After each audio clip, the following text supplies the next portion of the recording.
On my birthday, I got a text from my son. We're busy with Emma's family. Let's celebrate yours next year. People often ask, how could a mother quietly walk away from the very home she built with her youth? I didn't walk away. I just couldn't stay. Not in a place where my presence had started to feel like a burden. My name is Evelyn, 72, widow. I live in a small coastal town in Maine with my son Derek, his wife Elise, and my granddaughter Emma. For years I got used to making dinners no one touched, storing cakes in the fridge no one asked about, teaching Emma to be honest and kind, only to be told I was outdated. Elise wanted Emma to stand out, win scholarships, make her mark. All I wanted was for her to be herself. But in that house, my words were often drowned out by the sound of a door shutting. If you've ever felt yourself slowly fading from your own family, leave a comment below. Maybe you're not the only one.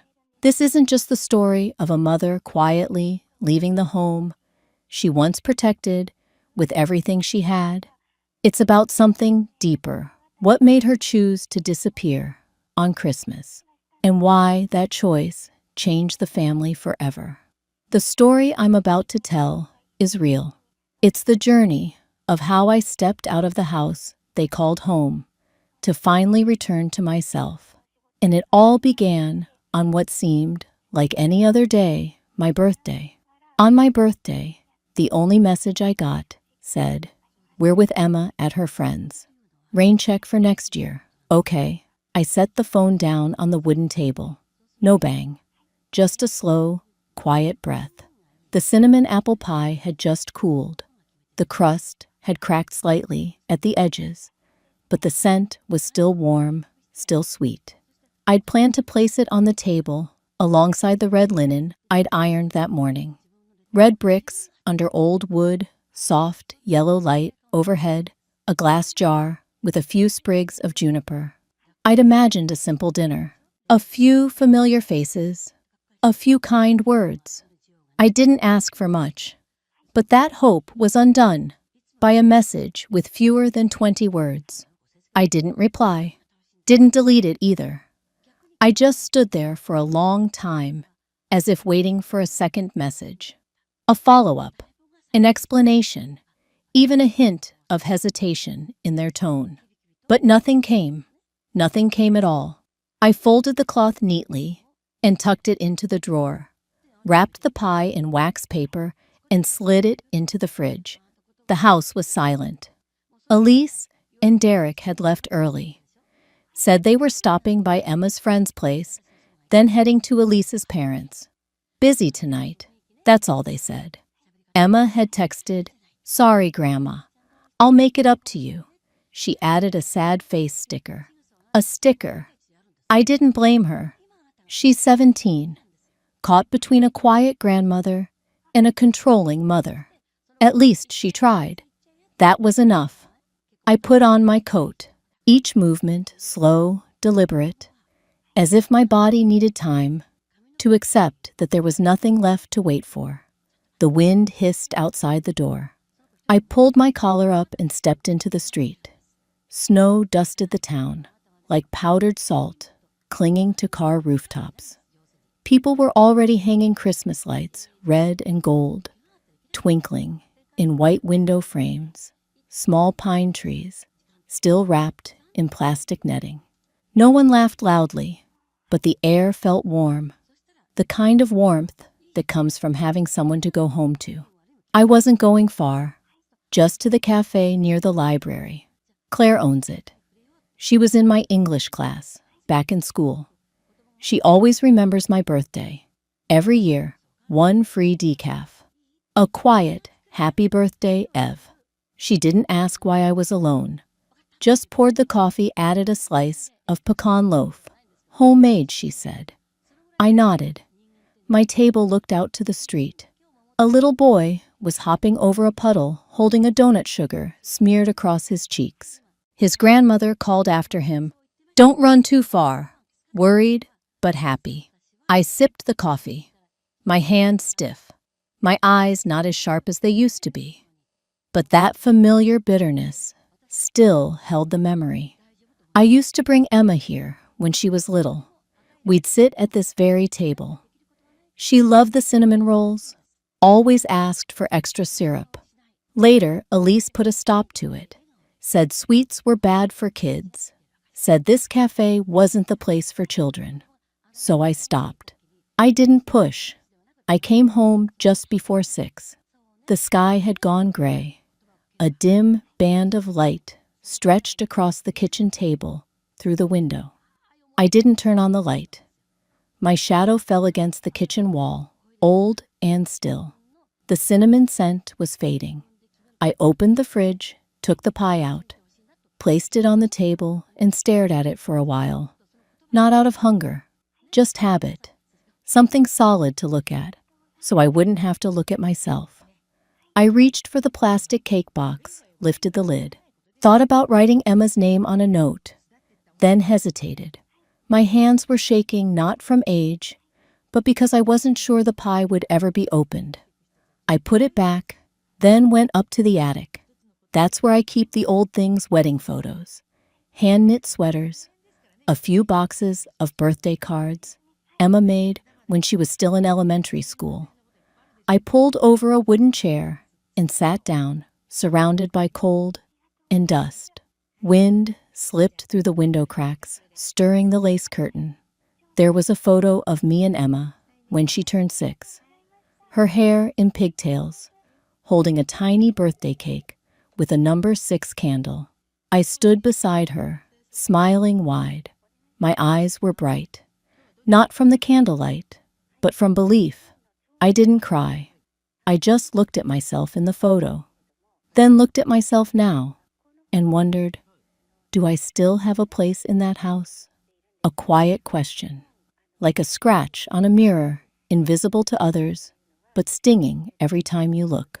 I went back downstairs and set the kettle to boil. Made myself a cup of peppermint tea. The kitchen was still tidy, still spotless, but no one noticed. No one thought about the hands that scrubbed it clean every day. I'm not one to complain. I'm not the type to count what I've done. But I started to realize, when you stay quiet too long, people start to treat your presence as optional. The pie is still there. The fridge still hums. But no one asks about it. And for the first time in my life, I asked myself, if I disappeared, would anyone even notice? She didn't yell at me. Elise never had to.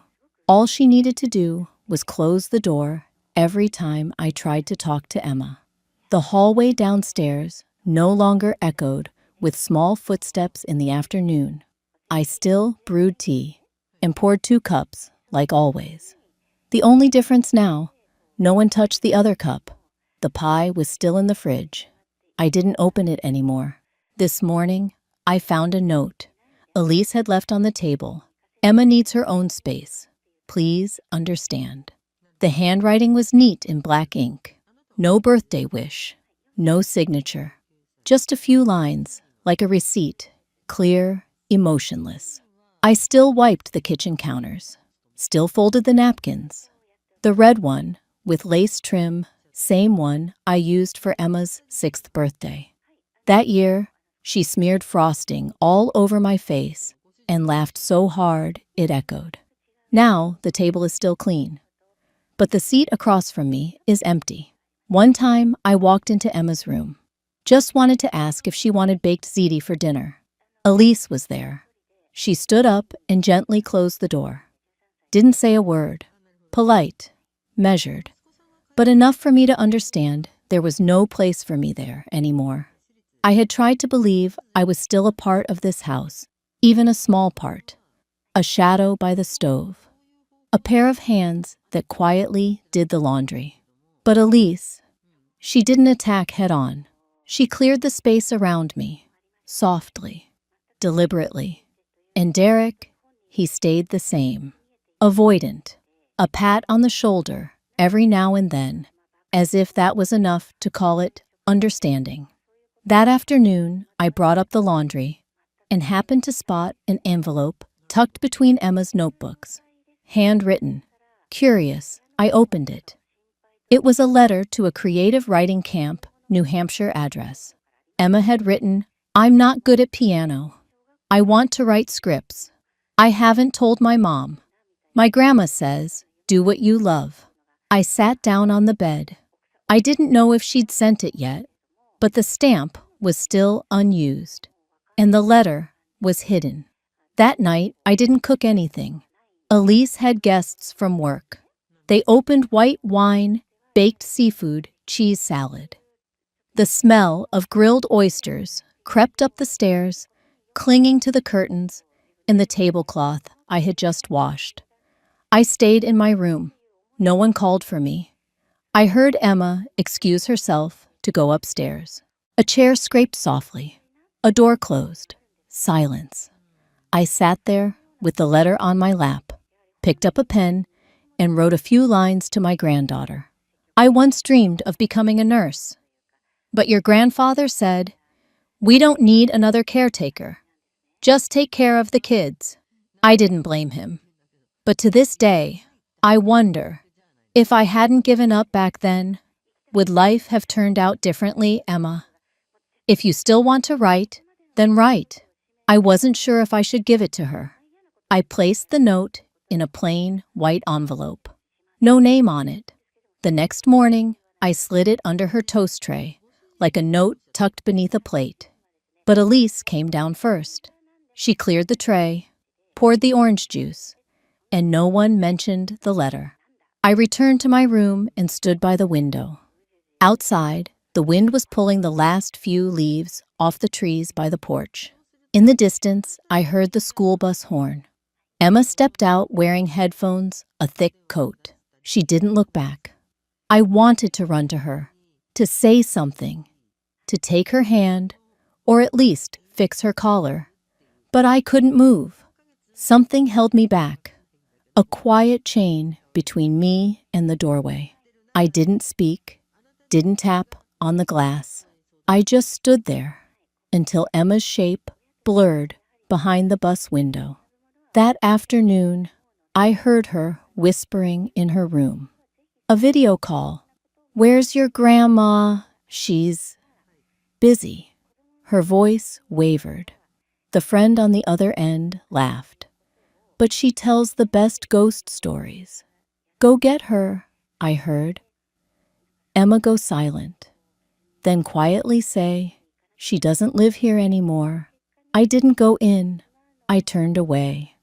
I knew she didn't mean it that way, but she'd learned how to choose her words carefully. Elise had taught her well. That night, I thought about going to Emma's room, just to say I'm still here. But when I reached the door, the soft yellow light spilled through the crack. Emma's eyes were swollen. She lay curled up, holding the wooden box, the one where I kept her grandfather's letters. The lid was slightly open, but I didn't knock. I stood there, counting my breaths.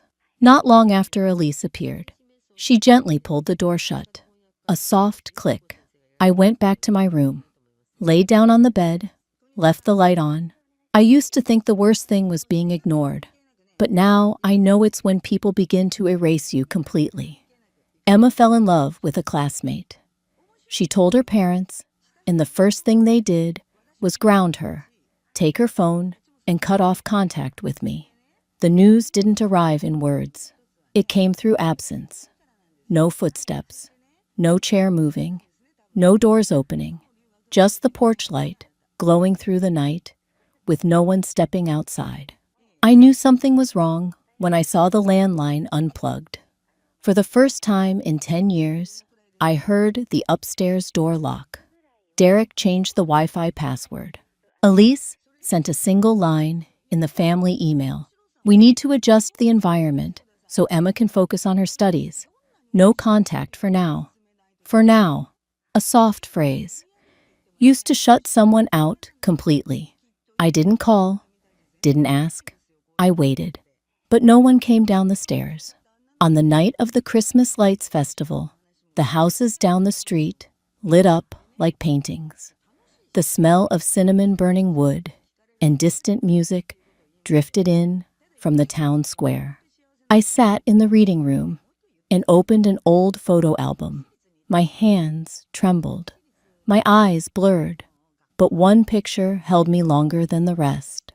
I was 17, curly hair, a knee-length dress, standing next to an ice cream truck at my old school. I was smiling, but my eyes weren't. Just like Emma's, exactly like hers. Under the pillow in my room, I found a scrap of paper. Pencil written, no punctuation, shaky handwriting. If you still believe in me, don't let me end up like you. I held it all night, didn't fold it, didn't hide it. The next morning, I went to Emma's school. Her teacher said she'd been out for a few days for personal reasons. I asked, "Is she okay?" She lowered her head, didn't answer. I stood outside the school for a long time. Red leaves covered the benches. It wasn't raining, but the air felt like a storm was near. Clara picked me up on the bus. An old friend, the only one I'd kept in touch with after retirement. We didn't talk much. She drove me along the coast. This time of year, fog clings to the rocks. At one point, she stopped, didn't look at me, just said, "Evelyn, maybe it's time you saved yourself." I got home just before 5 p.m. The sky was dimming like an old photo fading at the edges. Upstairs was quiet. I didn't go up. I went straight to the reading room. The old fireplace cracked softly. In the low light, I opened the bottom drawer and pulled out an old file folder. Some pages still had oil marks. The corners curled slightly from time and moisture. Bank forms, asset authorizations, transfer receipts, retirement statements. I didn't look at the numbers. I looked at the signatures, mine and Derek's, the date, the note, full authorization granted to son. I remembered Derek saying, "It's just for convenience taxes and such." I didn't ask more. Back then, I still believed people wouldn't take advantage of their own mother's trust. I sat at the dining table and took scissors to each page, not to destroy them, but to sort them by date, by order, as if to say, "This has gone on long enough." I reprinted every form, recovered old accounts, changed passwords. I didn't know all the steps, but I found tutorials. I took notes, learned slowly, but carefully. I opened a new bank account in my name only. No sharing, no announcement. That night, I placed the stack of documents on the dining table, not as a declaration of war, but as a reminder to myself, I still exist. I brewed tea, sat quietly, didn't turn on the TV. I thought of Emma, of that pencil-written line with no punctuation. "If you still believe in me, don't let me end up like you." I used to think I was protecting my children by staying silent, by stepping back, by swallowing words. Now I know staying silent for too long is a kind of betrayal too. The next morning, Elise passed by the table and caught a glimpse of the folder. She said nothing, but her expression changed. Not surprise, not confusion, calculation. I didn't respond, didn't explain. I went back to my room and reopened the photo album. The photo of me at 17 had slipped loose. I picked it up and looked at it for a long time. Back then, no one stood beside me. And now, no one does either. But this time, I didn't feel alone. I felt myself. I can't save Emma, not if I keep living like a shadow in this house. I've already lost too much by retreating. And now I know, if I don't step out from that shadow, Emma will be swallowed by the same silence that once consumed me. I didn't get angry. I didn't talk back. I simply placed the folder on the table, neatly beside a vase of wilted flowers no one had remembered to refresh. No one was in the kitchen.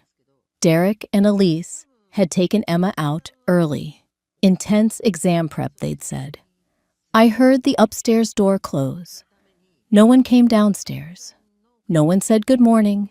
No one noticed I had been up for over an hour. I made coffee, decaf, poured half a cup, left it there. On the wooden table, I laid out a pale blue folder.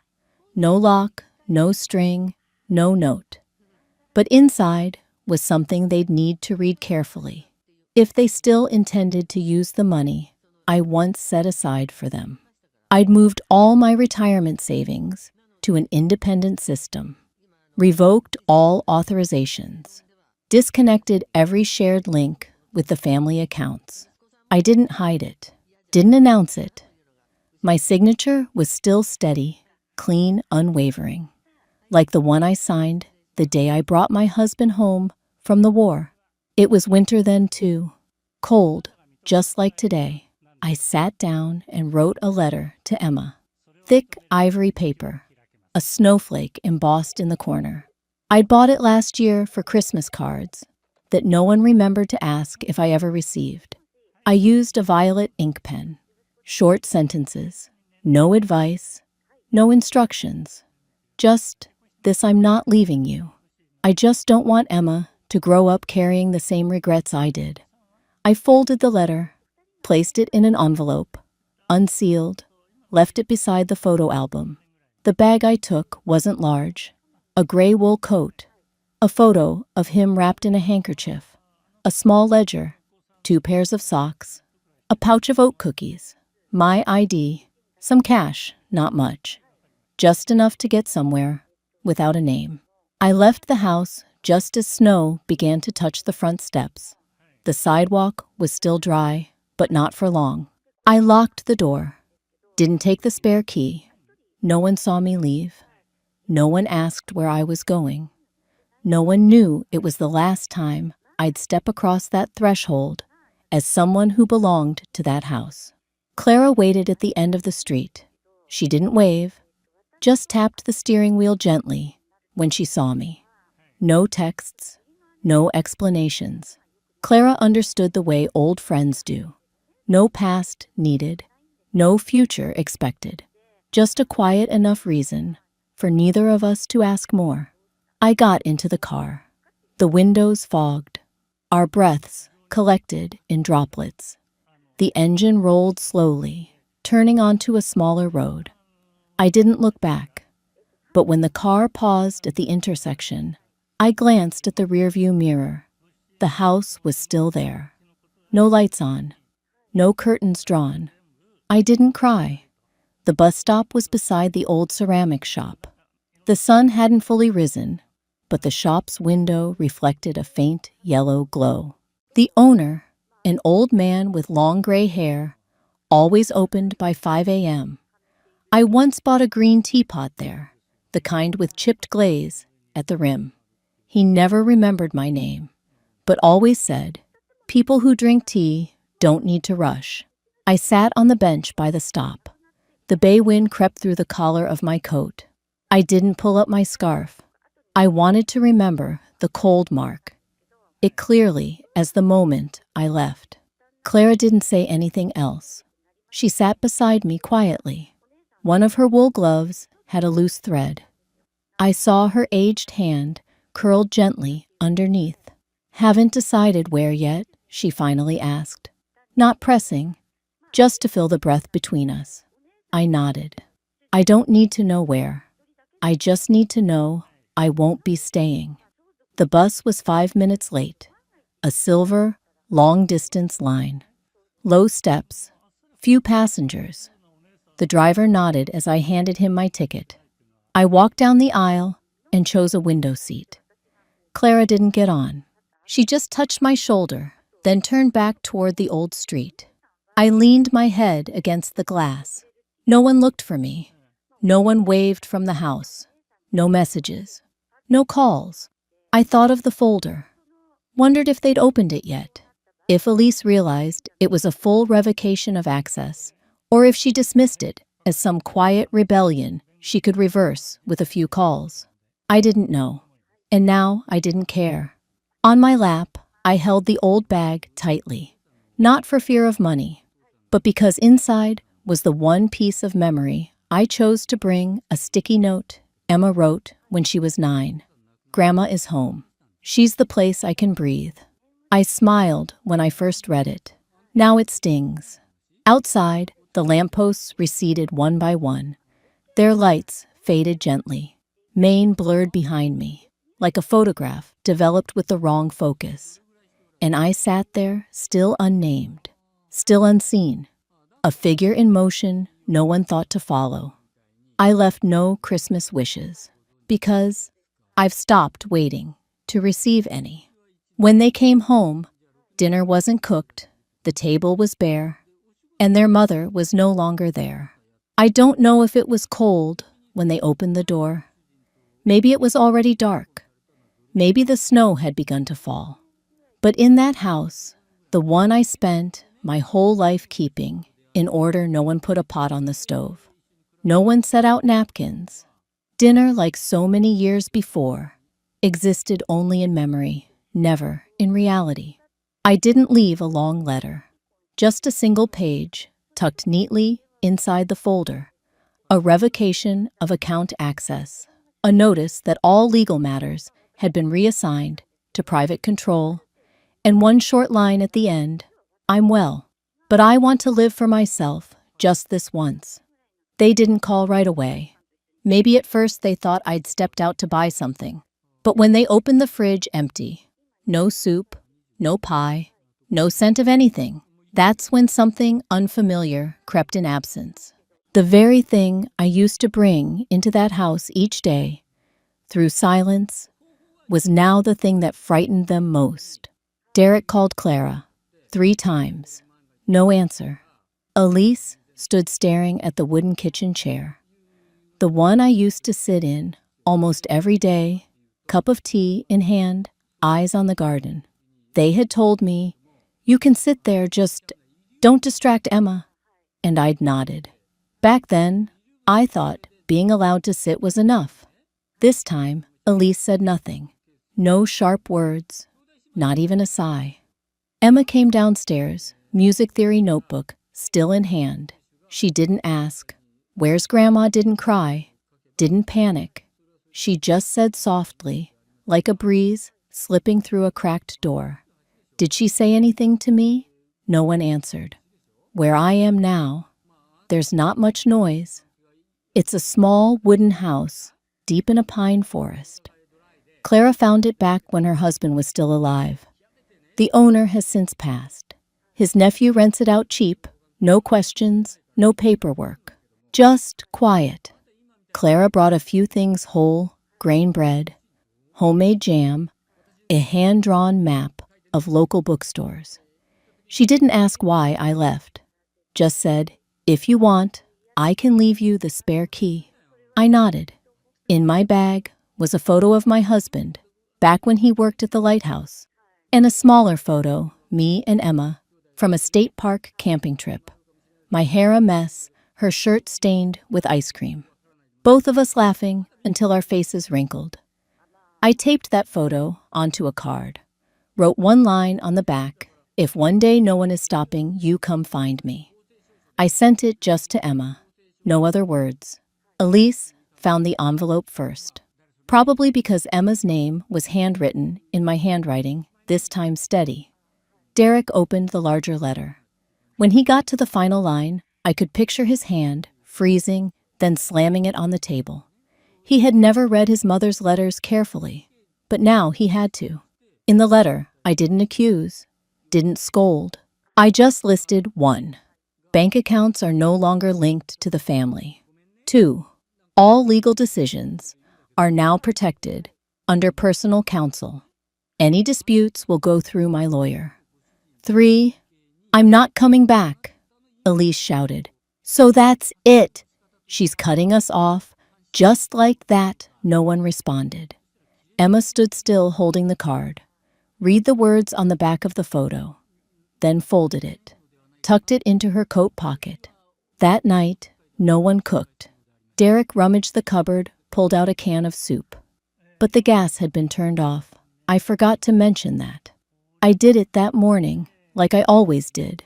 Turning the valve, to off wiping the burners with a cloth. Same routine as ever. Elise opened the fridge. Nothing but a little milk and an old container of apples. Cold air and silence. The house hadn't changed. But without me in it, everything felt hollow. They asked Clara where I was, but she just shrugged. She's gone. Gone to live. And I used to be the one waiting at the dinner table. Now I'm the only one invited by myself. For the first time in years, I turned on the radio without lowering the volume out of fear of disturbing anyone. The music played just loud enough, not overpowering, not whispering. White Christmas. Still the old version, the familiar voice, the slight tremble in the chorus. Elise used to frown at it. She would say, "That song's too old. Emma needs quiet to study." I used to turn it off, automatically, like switching off a light when leaving the room. But today, I am no longer in that house. This kitchen now belongs to me, fully. No need to ask, no need for permission. I poured tea, cinnamon and honey. The scent spread slowly, like snow, brushing against the wooden window frame. Outside, the sky was pale white. The pine forest blurred in soft fog. Inside, yellow lamplight and the quiet crackle of the fire. No one coming, no one leaving. I hung a woolen stocking above the heater, an old one. Emma had started knitting it one year, then forgotten about it. I washed it, let it dry on the windowsill, folded the cuff neatly. Inside, I placed a few red-wrapped candies, the kind she once begged for at a Christmas market when she was small. Just placed them there, not waiting. I picked up a picture frame, a photo of the two of us under the oak tree that year, and placed it beside a new wooden frame. Simple. No decoration. Inside, there's nothing. Just space. If she ever comes, she can write the first letter herself. I turned on the heater. It clanked for a moment, then settled. The wind howled through the doorframe, but not hard enough to make me cold. I used to think that being alone on Christmas was something to fear. But I've learned what's worse, being surrounded by people who no longer see you. I didn't turn on the porch light. Not out of anger. Not to make anyone feel sorry. Just because, for the first time in years, I wasn't waiting for anyone to come home. The pie I reheated from yesterday had a tougher crust, but the apple cinnamon filling still smelled sweet. I cut a small slice, placed it on a cracked ceramic plate. Didn't rush to eat, just left it there across from my teacup, as if I were still sharing dinner with someone, but this time it was with myself. I made one phone call, didn't talk long. I said, "I'm okay. Don't come looking. But if Emma ever needs," the door is open. Then I hung up. No waiting for a reply. No need for anyone to agree with my choice anymore. Outside, the snow kept falling. I pulled the curtains and sat near the window.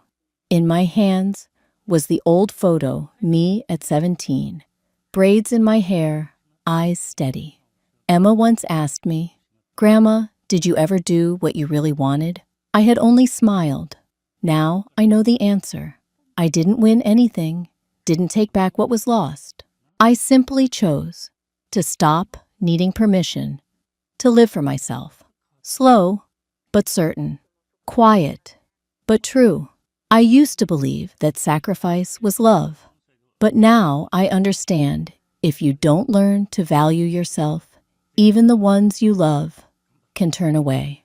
For the first time in years, I no longer set a place at the table for anyone else. Just one cup, one slice of cake, and a quiet that feels just right. Not because I'm lonely, but because I no longer feel unnecessary.